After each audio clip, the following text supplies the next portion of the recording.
those goats and sheep that I love so much.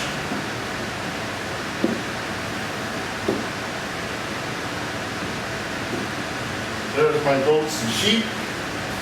How do we separate these things here? How's that going to happen? Well, I'm not going to boil them.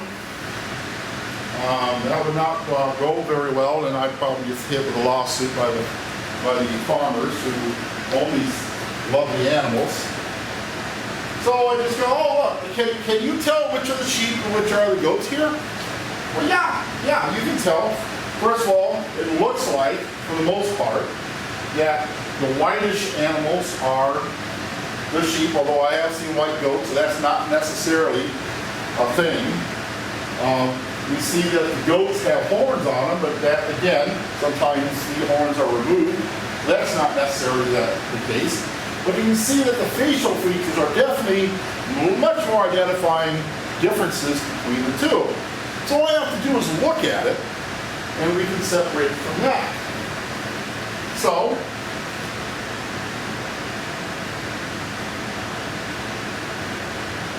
we call that differences in physical appearances.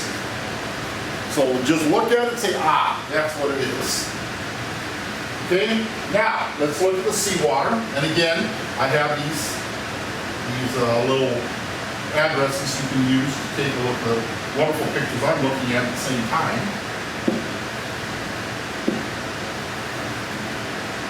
Here's the seawater. And what are we going to do here to separate all the particles in this? Well, this is kind of a combination of homogeneous and heterogeneous at the same time, but we consider it purely heterogeneous because we can see particles that are not evenly mixed together. Well, obviously the physical differences also is what we're going to use to get rid of the turtle, maybe the fish, but maybe the algae or the leaves or whatever else we have going on around here. Probably the better thing to do is to come up with another process. Because if you ever try to grab a fish that's in the water? You know that when the sun hits the water, it gets bent because the water makes the light slow down, and therefore it's not able to go at the same angle it hits the water at when there's just air. So that's why when you put your hand, you can actually watch your hand get bent because of that little process. Well, I'm really bad at catching fish with a fishing rod, much less my hand. So I'm not going to try to do that. So if I'm going to scoop up, and I avoid this turtle here, and I just scoop up a bunch of the water, the first thing I got to do is get rid of these things right here. Okay? And the way that's going to happen is that we're going to have to strain it. So we find some material that will strain the sample of this, allowing the water to flow into the container, and the rest of the stuff stays in the stream. This is called filtration. So we're going to filter it. Okay? We're going to filter it.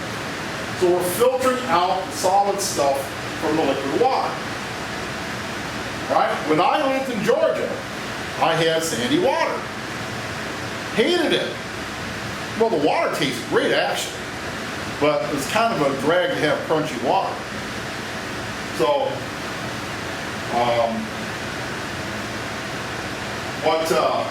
what we need to do then is to have some kind of filtration system. So,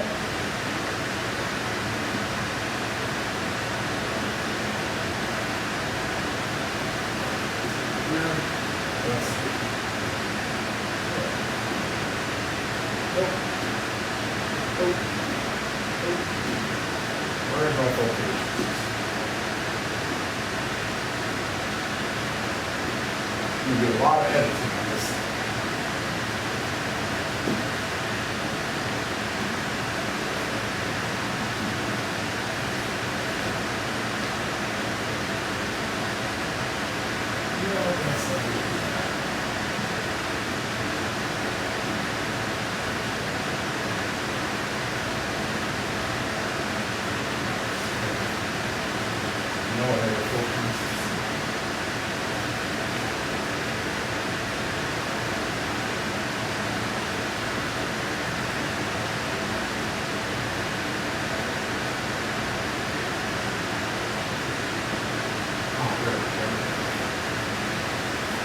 So a filtering system looks like this right here, where we take a funnel. In this case, this is a special kind of funnel that we call this kind of a suction funnel or vacuum funnel, and pour the mixture in here.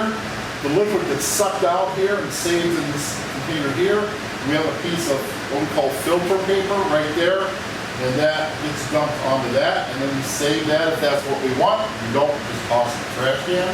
And then we're able to purify the water from that. We process the water so it becomes drinkable. We can drink the water or use it for chemical purposes or whatever.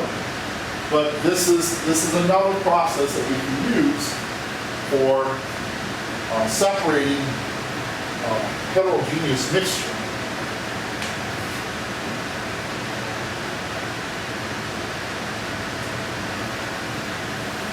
Since you're not done just yet, the water cannot be drunk because of all the salts in it.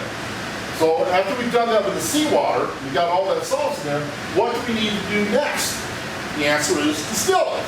Because now that we have salt water by itself, it's still not drinkable, so we have to distill the salt out of it, and that gives us that ability to drink it after we process it. So the bottom line is this: there are 4 means of separation. Distillation, that's the boiling of water and saving of the water in a homogeneous mixture. Recrystallization, which is the boiling of the water but saving the solid. Just let the water boil off. So we're getting crystals as a result that we want to use. Filtration, in which we take a heterogeneous mixture and let the water go through a funnel that has a kind of filter on it, or what we call a strain, and then we take the salt and toss it and keep the water, or the identification of physical differences. All right, example of how we would use this. Name the category and subcategory of sandy water. I told you about my experience of water in Georgia. So how did I fix that problem? Well, it's a mixture, because we can see sand and water in that. And then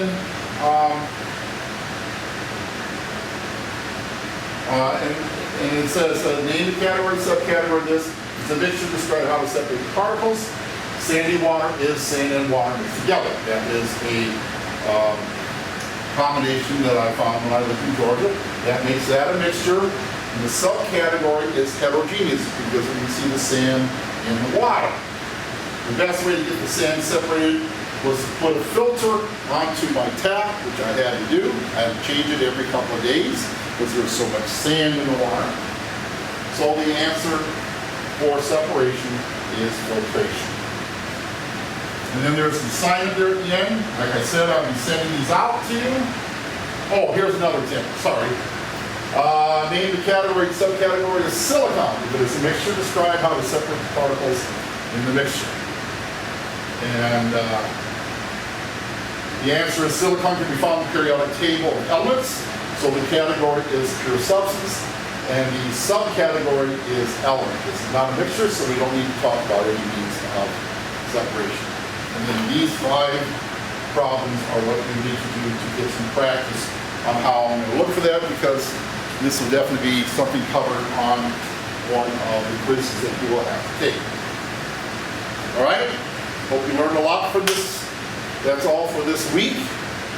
And if you look at this before we get together on Tuesday, I'll see you Tuesday.